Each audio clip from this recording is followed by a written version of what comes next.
ग्रह भेषज जल पवन पट पाई कुयोग सुयोग हो ही कुलक्षण हो ही कुवस्तु सुलस्तु सुवस्तु जग लखई कुलक्षण लोग।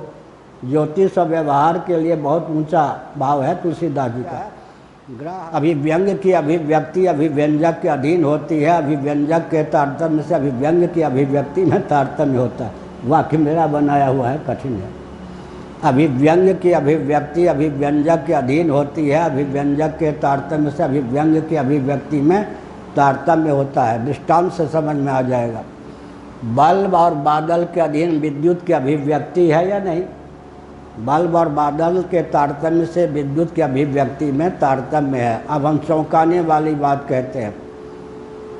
वृंदावन की पृथ्वी अन्यत्र नहीं है, वृंदावन का जल अन्यत्र नहीं है, वृंदावन का तेज अन्यत्र नहीं है, वृंदावन का पवन अन्यत्र नहीं है, वृंदावन का आकाश अन्यत्र नहीं है, वृंदावन के सूर्य अन्यत्र नहीं हैं, वृंदावन के चंद्र अन्यत्र नहीं हैं, वृंदावन की यमुना दिल्ली की ओर से नहीं आती, मथुरा की ओर नहीं जाती हैं। कोई विश्वास करेगा इन बातों पर?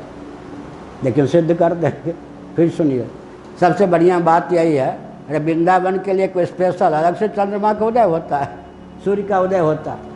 स्पष्ट ही यमुनोत्री से आती आती हिमाचल हरियाणा होकर दिल्ली में यमुना जी प्रवेश करती हैं। दिल्ली की सीमा को पार करके वृंदावन में आती हैं, फिर मथुरा आगरा इटावा होते हुए कहाँ विलीन हो जाती हैं? प्रयाग में जाकर। तो ये कहना कि वृंदावन की जो यमुना है वो दिल्ली की ओर से नहीं आती, हंसने की बात ना। ठीक है, थोड़ा ध्यान दीजिए। ब्रह्मकुंड में स्नान का क्यों महत्व है? कुंभ का के अवसर पर और क्यों महत्व है जी? गंगा जी तो ऊपर से आ रही हैं। देश विशेष के योग से, काल विशेष के योग से, वस्तु विशेष के संपर्क और संस्पर्श से चमत्कार की प्राप्ति होती है। तुलसीदास जी ग्रह भेषज जल पवन पट पाई कुयोग सुयोग हो ही कुलक्षण हो ही कुवस्तु सुलस्तु सुवस्तु जग लखई कुलक्षण लोग। ज्योतिष और व्यवहार के लिए बहुत ऊंचा भाव है तुलसीदास जी का। ग्रह भेषज जल पवन पट पाई कुयोग सुयोग हो ही कुवस्तु सुवस्तु जग लखई सुलक्षण लोग। अब उदाहरण के लिए गंगोत्री गोमुख से गंगा जी आती हैं, मानते हैं। हरिद्वार की सीमा में प्रवेश करती हैं, ये भी मानते हैं।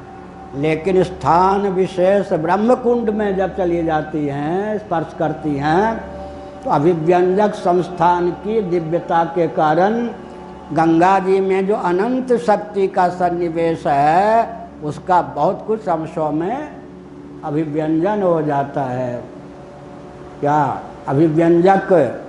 स्वाति नक्षत्र का जल बिंदु कहीं सीपी के खुले मुख में पड़ जाए तो, और सर्प के खुले मुख में पड़ जाए तो, बांस में पड़ जाए तो, गज के कर्ण में पड़ जाए तो, कमल के पत्ते पे पड़ जाए तो, अग्निकुंड में गिर जाए तो, अभिव्यंजक का तारतम्य हुआ या नहीं? कहीं मोती बन जाए, कहीं गजमुक्ता बन जाए, कहीं गोरोचन बन जाए, कहीं वंशलोचन बन जाए, है या नहीं? इसीलिए वो ब्रह्मकुंड फिर क्या है? काल का योग, महाकुंभ का योग आ जाए तो बहुत बढ़िया ना। अच्छा, प्रयाग में क्या? प्रयाग की भूमि को छू लिया गंगा जी ने, तो भूमि का योग उनके महात्म्य को व्यक्त करेगा या नहीं? फिर सरस्वती आके मिल गई, वो भी दिव्य। यमुना आके मिल गई, वो भी दिव्य। फिर सोमवती अमावस्या का योग हो गया ग्रहण के समय, वो क्या कहना हो गया ना। वस्तुअंतर सरस्वती भी दिव्य और क्या यमुना भी दिव्य, फिर काल भी दिव्य, फिर देश भी, क्षेत्र भी दिव्य। और कहीं स्नान करने वाले महापुरुष निर्मल हो, वो स्नान कर लें तो और दिव्यता। इसीलिए कहा गया कि वृंदावन का जो क्षेत्र है, वहाँ के सूर्य में, वहाँ के चंद्र में, वहाँ की यमुना में वहाँ के करील के वृक्ष में भी दिव्यता होगी या नहीं?